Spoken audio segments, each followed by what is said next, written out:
इस वक्त हम अजमेर ज़िले के किशनगढ़ के बिल्कुल नज़दीक सलेमाबाद से 2 किलोमीटर दूर एक शिंगला गांव में है। और गांव में आज हर व्यक्ति अपने यहाँ किसान किस प्रकार की जो खेती करते थे वो एक बरसात को लेकर अपने आप में एक ऐसी खेती करते थे, मगर एक कंपनी जिसका नाम है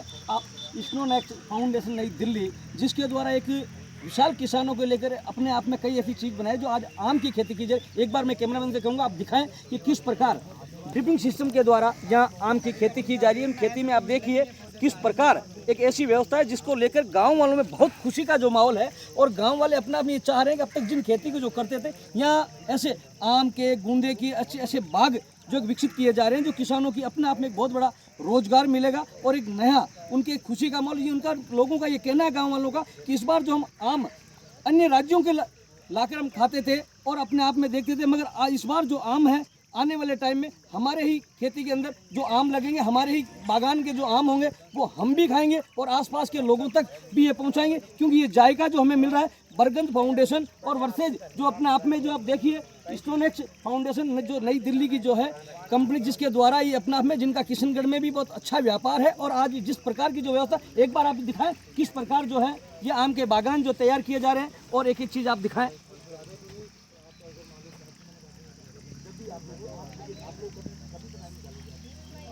आज आम के बागान का शुभारंभ किया गया। एक बार कैमरामैन से कहूँगा आप दिखाएं कंपनी के खूब लोग जो आए हुए हैं, और ये किसानों के चेहरों पे जो खुशी का जो माहौल है, और आसपास के लोग भी यहाँ पहुँचे और उनको देखिए कि आम के बागान किस प्रकार जहाँ राजस्थान में नई जगह और सबसे पहले किशनगढ़ के बिल्कुल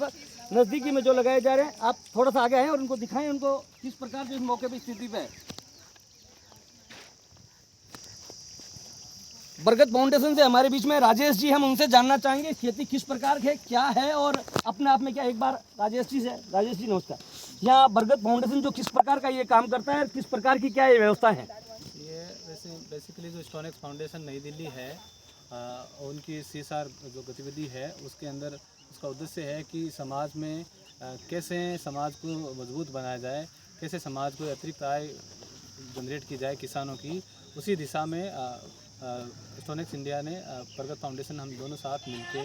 और एक तरीके से एडिशनल इनकम किसान की कैसे हो सकती है, फार्मर्स की कैसे हो सकती है, पारंपरिक खेती से अतिरिक्त इनकम कैसे हो सकती है, इस दिशा में यहाँ पे आज ये बागान लगाया है। और इसमें पूरी ड्रिप की पूरी व्यवस्था की गई है, पूरी अच्छी तरह से खाद मिक्सिंग जिप्सम नाइट्रोजन हर अच्छी तरह से इन प्लांट्स को हमने लगाया है।